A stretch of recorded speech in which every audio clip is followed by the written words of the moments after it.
Hi, welcome to soulful stories. ఆమె లేచిపోయింది episode 23. భరత్కి కావ్యకి Bhanumurthy పెళ్లి చేయాలని డిసైడ్ అయ్యాడు. ఆ పెళ్లికి భరత్ ఒప్పుకోడని అనుకుంది కమల. మరోవైపు భరత్ కోసం వంటగదిలో వంట చేస్తుంది కావ్య. శరణ్యని ఎత్తుకొని వచ్చి కావ్య వెనక నించొని ఏం చేస్తున్నావు కావ్య అని అడిగాడు భరత్. నీకు లంచ్ ప్రిపేర్ చేస్తున్నాను బావా అన్నది కావ్య. ఆ మాటకి నవ్వి ఏంటి స్పెషల్ అంటూ వెనక నుంచి ఆమె నడుము చుట్టూ చేయి వేసి ఆమె భుజం నుంచి తల ముందుకు పెట్టాడు భరత్. ఆలూ ఫ్రై చేస్తున్నాను బావా అని వయ్యారంగా చెప్పింది కావ్య. ఏ మాటకు ఆ మాట కావ్య, నీ చేతి వంట భలే ఉంటుంది అన్నాడు భరత్. ఇంతకుముందు ఎప్పుడూ చెప్పలేదు, ఇప్పుడు చెప్తున్నావా బొంగుమూతి పెడుతూ అడిగింది కావ్య. ఎప్పుడూ అలా చెప్పే అవకాశం ఇవ్వలేదు కదా అని ఆమె బుగ్గపై ముద్దు పెట్టి అన్నాడు భరత్. అప్పుడు కావ్య తన చేతిలో ఉన్న గరిట అక్కడే పెట్టేసి భరత్ వైపు తిరిగి అతని మెడ చుట్టూ చేయి వేసి, ఆహా అవునా, ఏంటి కథ, ఈరోజు కూడా ఆఫీస్కి వెళ్ళవా అని అడిగింది. లేదు కావ్య, వెళ్తాను. 4 రోజుల్లో బాబు బారసాల ఉంది, నేను లీవ్ పెట్టాలి. అన్నయ్య నుంచి ఆల్రెడీ ఉత్తరం వచ్చింది. 2 రోజుల్లో వచ్చి నిన్ను తీసుకెళ్తాను అని చెప్పాడు అన్నయ్య. బాబు బారసాల అవ్వగానే ఆ తెల్లారి నుంచి నీకు ఎగ్జామ్స్ అంట కదా అన్నాడు భరత్. అవును బావా అని మొహం వాడిపోయేలా పెట్టింది కావ్య. మొహం ఎందుకు అలా పెట్టావు అని అడిగాడు భరత్. ఇప్పుడు నేను అక్కడికి వెళ్ళాలా బావా, నాకు నేను వదిలి వెళ్ళటం ఇష్టం లేదు అని అతని నడుము చుట్టూ చేయి వేసి అతని ఎదపై వాళ్తూ గారంగా అడిగింది కావ్య. ఆ మాటకి భరత్ పొంగిపోతూ, ఇంకెంత, బాబు బారసాల అవ్వగానే అన్నయ్యతో మాట్లాడతాను. నీ ఎగ్జామ్స్ అవ్వగానే మనిద్దరికీ పెళ్లి చేయమని అన్నయ్యతో చెప్తాను, నువ్వేం కంగారు పడకు అంటూ ఒక చేతితో ఆమె చుట్టూ చేయి వేసి ఇంకా దగ్గరికి అదుముకున్నాడు భరత్. వాళ్ళిద్దరూ ఏం మాట్లాడుకుంటున్నారో తనకేమీ అర్థం కాక వింతగా వాళ్ళ వైపు చూస్తూ ఉంది శరణ్య. కావ్య ఇంకా అలానే భరత్ని హత్తుకుని ఉండటంతో కూర మారుతుంది కావ్య అని గరిటెతో తిప్పి మళ్ళీ ఆమెను హత్తుకొని ఆమె నుదుటిపై ముద్దు పెట్టాడు భరత్. కావ్య వెంటనే తల పైకెత్తి అతనికి తన పెదవులు అందించింది. అతను ఆమె పెదవులు అందుకుని గాఢంగా చుంబించాడు. అలా ముద్దులు మురిపాల మధ్య భరత్ రెడీ అయ్యి ఆఫీస్కి వెళ్ళిపోయాడు. ఎగ్జామ్స్ దెబ్బలు పడ్డాయి, కనీసం డిగ్రీ ఉండకపోతే ఎలా అనుకుంటూ కావ్య కూడా శరణ్యను చూసుకుంటూనే చదువుతుంది. అప్పుడే కావ్య దగ్గరికి వచ్చింది జయంతి. ఆమె రాక కావ్యకి ఏమాత్రం నచ్చలేదు. ఏంటి కావ్య, నిన్నంతా ఇంటికి రాలేదు, శరణ్యను కూడా పంపించలేదు అని అడిగింది జయంతి. నిన్న భరత్ బావ ఇంట్లోనే ఉన్నాడక్క, పాపని బావే చూసుకున్నాడు, నేను చదువుకున్నాను అని ముభావంగా చెప్పింది కావ్య. ఓహో, నేను నిన్ననే వద్దామనుకున్నాను, కానీ భరత్ ఇంట్లో కనిపించడంతో ఇక రాలేదు అని చెప్పింది జయంతి. ఇక అలానే కాసేపు జయంతి అడిగిన వాటికి సమాధానం చెప్తూనే బుక్లో తలపెడుతూ ఉంది కావ్య. అది చూసి, ఏంటి కావ్య, ఎగ్జామ్స్ దగ్గరికి వచ్చాయా అని అడిగింది జయంతి. అవును, మరో 4 రోజుల్లో ఎగ్జామ్స్ అక్క, 2 రోజుల్లో నేను వెళ్ళిపోతాను అని చెప్పింది కావ్య. సరే చదువుకో, శరణ్యని నేను తీసుకువెళ్తాను అని శరణ్యని తీసుకుని వెళ్ళింది జయంతి.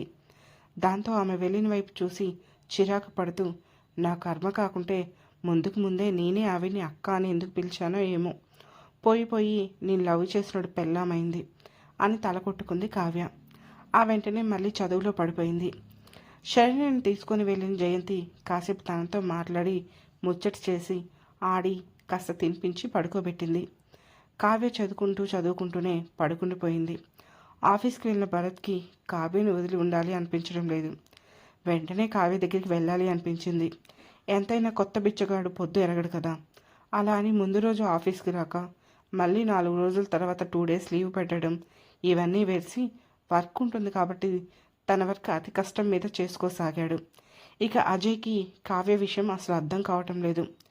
ఇదేంటి, నన్ను నిలబెట్టి పంచాయతీ చేస్తుంది, కేసులు కోర్టులు అంటుంది అనుకుంటే కొంచెం కూడా సౌండ్ చేయటం లేదు.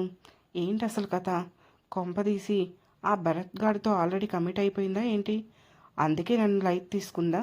ఆహా లేదు, ఎలా కమిట్ అవుతుంది, నేను పెళ్లి చేసుకుంటే చేసుకోవచ్చు, కానీ అది నా లవర్గానే ఉండాలి కదా. ముందు ఎలాగైనా ఒకసారి కావ్యాన్ని కలవాలి, కానీ ఎలా అని అనుకున్నాడు అజయ్. ఆ ఆలోచనతోనే ఆ రోజు సాయంత్రం ఇంటికి వచ్చిన అతనికి జయంతి మాటల మధ్యలో కావ్య వెళ్ళిపోతుందని తనకి ఒక డ్రెస్ తీసుకోవాలని అడగడంతో కావ్య వెళ్ళిపోతుందని అజయ్కి అర్థమైంది. దాంతో భార్యతో షాప్కి వెళ్ళి మంచి డ్రెస్ తీసి ఇచ్చాడు. అలాగే రేపు ఒకసారి కలిసి అప్పుడప్పుడు మన అవసరానికి వాడుకునేలా దీన్ని మౌలు చేయాలి అని అనుకున్నాడు అజయ్. మరోవైపు ఆ సాయంత్రం భరత్ ఇంటికి వచ్చేసరికి కావ్య ఫ్రెష్గా రెడీ అయ్యి శరణ్యని కూడా రెడీ చేసింది. ముగ్గురు కలిసి షికార్కి వెళ్ళారు. సాయంత్రం బయట తినేసి ఇంటికి వచ్చారు. శరణ్యని పడుకోబెట్టాక భరత్ ఎదపైకి చేరింది కావ్య. ఆ ఇద్దరు ప్రేమ అనుకుంటున్న తమ వ్యామోహంలో పడిపోయారు. పెళ్ళి అవ్వకుండానే భార్యాభర్తలుగా మారిపోయారు. తర్వాత రోజు భరత్ ఆఫీస్కి వెళ్తుంటే, బావా నీకు ఇక్కడ జాబ్ వచ్చి ఎన్ని రోజులు అయింది అని అడిగింది కావ్య. 7 నెలలు అయింది కావ్య. ఏం అని అడిగాడు భరత్. ఏం లేదు, నువ్వు ట్రాన్స్ఫర్ పెట్టుకోవాలి అంటే అవుతుందా బావా అని అడిగింది కావ్య. ఎందుకు కావ్య అని ఆశ్చర్యంగా అడిగాడు భరత్. ఇక్కడ బాగాలేదు బావా, నువ్వు వేరే చోటికి ట్రాన్స్ఫర్ ట్రై చేయి అని చెప్పింది కావ్య. కనీసం సంవత్సరమైనా కానిది నా జాబ్ పర్మనెంట్ అవ్వదు కావ్య. జాబ్ పర్మనెంట్ అయ్యాకనే నేను ట్రాన్స్ఫర్ పెట్టుకోవడం కుదురుతుంది. కాబట్టి ఇలా పర్మనెంట్ కాగానే అలా నీకు నచ్చిన ప్లేస్కి ట్రాన్స్ఫర్ పెట్టుకుంటాను, ఓకేనా అన్నాడు భరత్. అతని కంఫర్ట్ కూడా చూసుకోవాలి కదా అని అనుకున్న కావ్య ఇంకేమీ పేచీ పెట్టలేదు. అతనికి అనుగుణంగా మారిపోయింది. అయితే ఆమె భరత్పై లేని ఇష్టాన్ని పెంచుకుంటుందో లేదంటే అతనితో జీవితాన్ని కంటిన్యూ చేయాలనుకుంటుందో ఆమె మనసులో ఏముందో తెలియదు. కానీ ఆమె అజయ్ ఇచ్చిన పుస్తకాలను కూడా తగలబెట్టేసింది. అవి ఇంకెప్పటికీ తను చదవకూడదని, అవి చదవడం వల్లే ఈరోజు నా జీవితం నా చేతుల్లో లేకుండా పోయిందని మాత్రం అనుకుంది కావ్య. ఆ రోజు భరత్ ఆఫీస్కి వెళ్ళగానే శరణ్యని జయంతి ఇంటికి పంపేసి కావ్య చదువుకుంటూ ఉంది. ఇంతలో డోర్ తట్టిన శబ్దమైంది. ఆ శబ్దానికి కావ్య తలెత్తి చూసింది. ఎదురుగా అజయ్ నవ్వుతూ కనిపించాడు. కావ్య కోపంగా అతన్ని చూస్తూ, అతను లోపలికి రాకముందే ఇక్కడికి ఎందుకు వచ్చావు అని లేచి అతనికి ఎదురుగా వెళ్ళింది. నీకోసమే వచ్చాను కావ్య, ఒకసారి నీ చెప్పేది విను అన్నాడు అజయ్. ఏంటి వినేది? నడువు ముందు ఇక్కడి నుంచి. నువ్వు చేసిన మోసం చిన్నదా? నువ్వు చెప్పేది వినటానికి మర్యాదగా ఇక్కడి నుంచి వెళ్ళు అని ఆవేశంగా అన్నది కావ్య.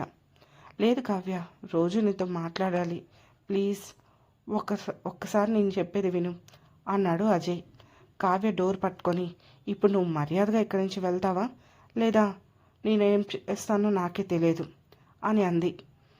అలా కాదు కావ్య, నేను ఏ పరిస్థితుల్లో జయంతిని పెళ్లి చేసుకున్నానో కాస్త అర్థం చేసుకో ప్లీజ్ అని ఆమె భుజంపై చేయి వేయబోయాడు అజయ్. వెంటనే ఆ చేయి విసిరికొట్టి అజయ్ని వెనక్కి నెట్టింది కావ్య. దాంతో ఎవరైనా చూస్తారేమో అని అజయ్ తల తిప్పి చుట్టూ చూశాడు. ఎవరూ తమను చూడటం లేదని గ్రహించడంతో, ప్లీజ్ కావ్య ఒకసారి నేను చెప్పేది విను, నాకు ఇష్టం లేకుండానే పెళ్లి జరిగింది కావ్య అని ఏదో చెప్పబోయాడు. కానీ కావ్య అతని మాటలకు అడ్డుపడుతూ, ఇంకొక మాట మాట్లాడినా నీ పరిస్థితి చాలా ఘోరంగా ఉంటుంది అని బెదిరించింది. కావ్య ప్లీజ్ అని మళ్ళీ లోపలికి వెళ్ళబోయాడు అజయ్. దాంతో కావ్య అతన్ని మరోమారు వెనక్కి నెట్టి బయటికి వచ్చి జయంతి ఇంటివైపు చూసి, జయంతక్క జయంతక్క అని పెద్దగా కేక వేసింది. అంతే, అజయ్ ఇంకొక క్షణం కూడా అక్కడ ఉండకుండా పరుగున వెళ్ళిపోయాడు. అతను వెళ్ళగానే కావ్య అక్కడే కూర్చొని బోరున ఏడ్చేసింది. ఈలోగా కావ్య అరుపు విన్న జయంతి కావ్యకి ఏమైందో అని తన దగ్గర ఉన్న శరణ్యం తీసుకొని వాళ్ళ ఇంటి నుంచి కావ్య దగ్గరికి పరుగున వచ్చి, ఏంటి కావ్య ఏమైంది అని కంగారుగా అడిగింది. అది అక్క అని జయంతిని పట్టుకొని మళ్ళీ ఏడ్చింది కావ్య.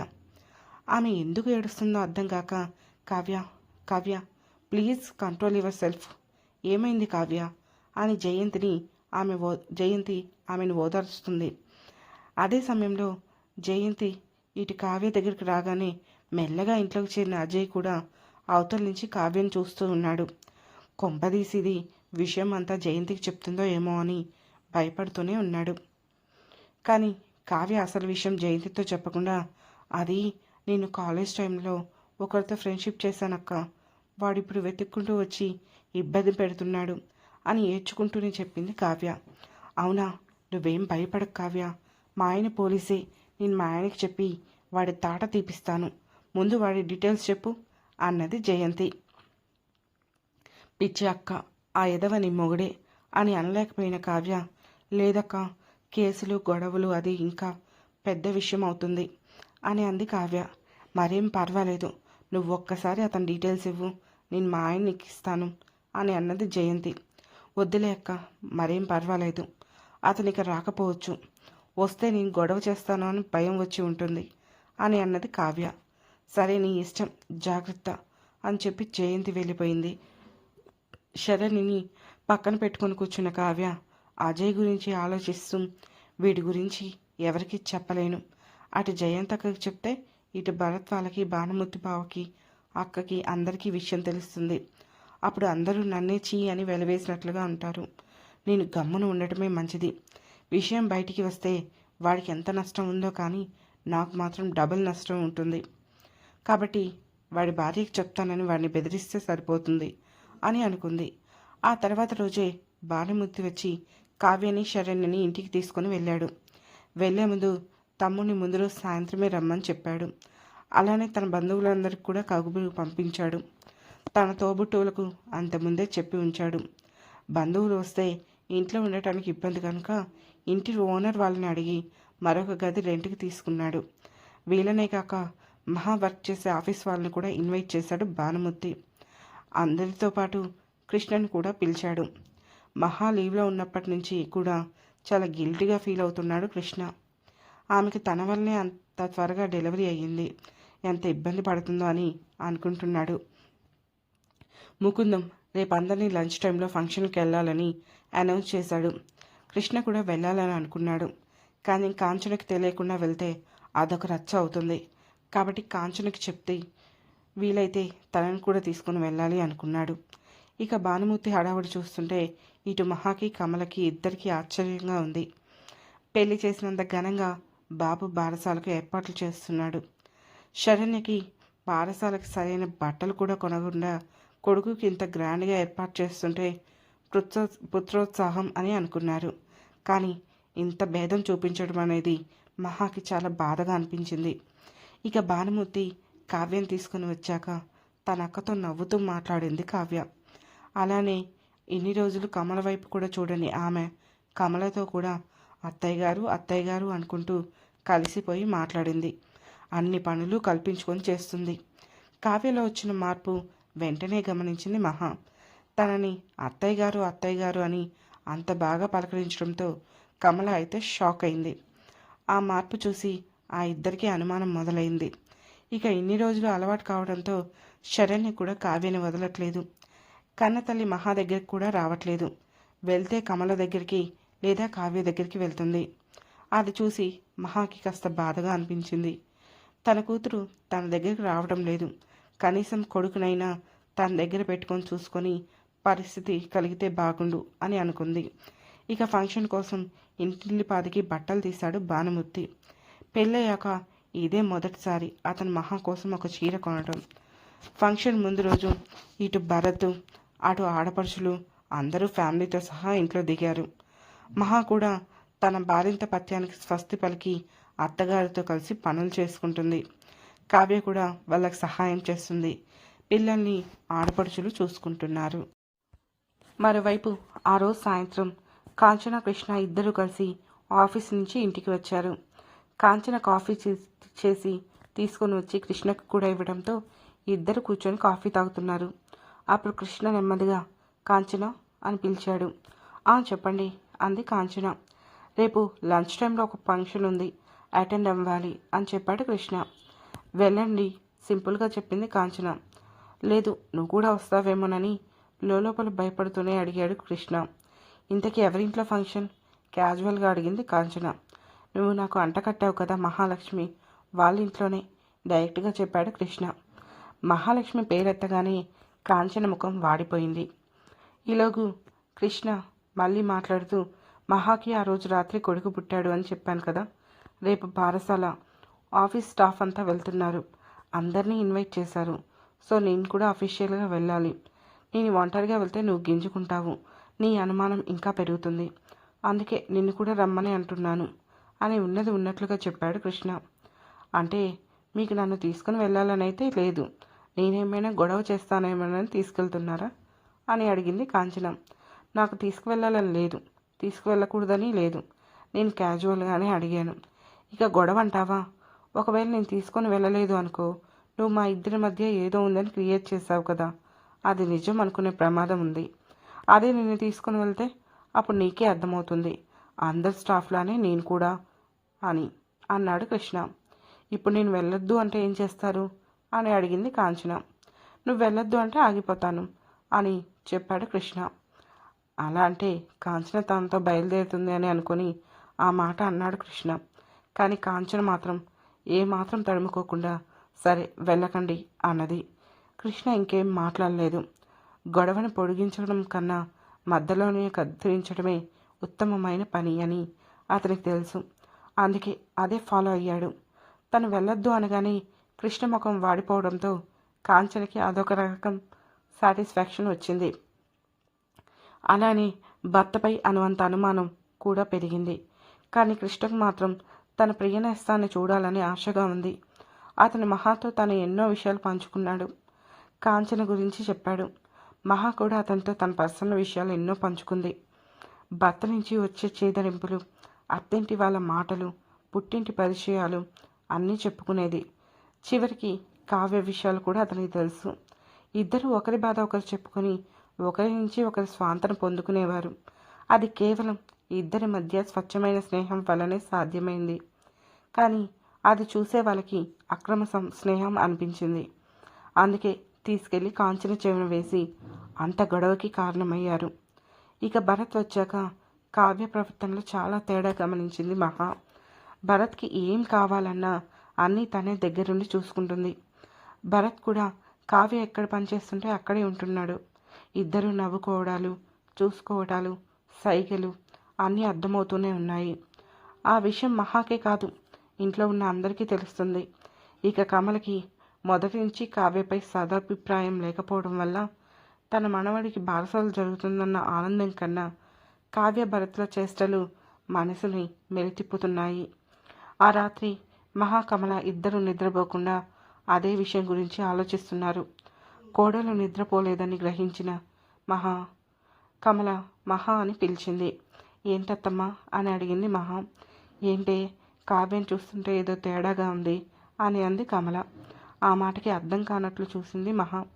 దాంతో కమల కొంచెం ఇబ్బందిగా, అంటే కావ్య భరత్ ఒక్కటయ్యారేమో అని నసిగింది. అది విన్న మహా నమ్మలేనట్లు, అయ్యో అత్తమ్మ ఏం మాట్లాడుతున్నారు, అలా జరిగి ఉండదులే అని హడావుడిగా అంది. నీకంత నమ్మకం ఏంటే అని అడిగింది కమల. కావ్య ఎంత పొగరుగా ఉన్నా దాని లిమిట్స్ దానికి తెలుసు. అలాగే భరత్కి కావ్యపై సదభిప్రాయం లేదు. తనని లెక్క చేయని ఆడదాన్ని ఏ మగాడు ఇష్టపడడు. కాబట్టి భరత్ సైడ్ కూడా ఇంట్రెస్ట్ ఉండదు అని తన ఆలోచన చెప్పింది మహా. అది విన్న కమల, ఓసి పిచ్చి మొహమా, అందుకే నీ మొగుడు నిన్ను ఇలా ఆడుకుంటున్నాడు అని జాలిగా అంది. ఆ మాటకి అత్తమ్మ అంటూ బేలగా చూసింది మహా. మరి లేకపోతే ఏంటి మహా, వాళ్ళ మధ్య ఎన్ని ఉన్నా ఇద్దరు వయసులో ఉన్నారు, పైగా ఒకే ఇంట్లో ఒంటరిగా ఉన్నారు. కాబట్టి వాళ్ళు ఒకరినొకరు ఇష్టపడటానికి ఎంతో సమయం పట్టదు, ఒకరితో ఒకరు కలిసిపోవడానికి ఎంతో సమయం పట్టదు అని బాంబు వేసింది కమల. ఆ తర్వాత ఏం జరుగుతుందో తెలుసుకోవాలంటే వెంటనే మా సోల్ఫుల్ స్టోరీస్ ఛానల్ని సబ్స్క్రైబ్ చేసుకొని ఆమె లేచిపోయింది స్టోరీలోని నెక్స్ట్ ఎపిసోడ్ని వినండి. అలాగే స్టోరీ మీకు నచ్చినట్లయితే లైక్ చేసి, షేర్ చేసి, కామెంట్ చేసి, అలాగే హైప్ పాయింట్స్ కూడా ఇచ్చి మమ్మల్ని సపోర్ట్ చేయండి. Thank you.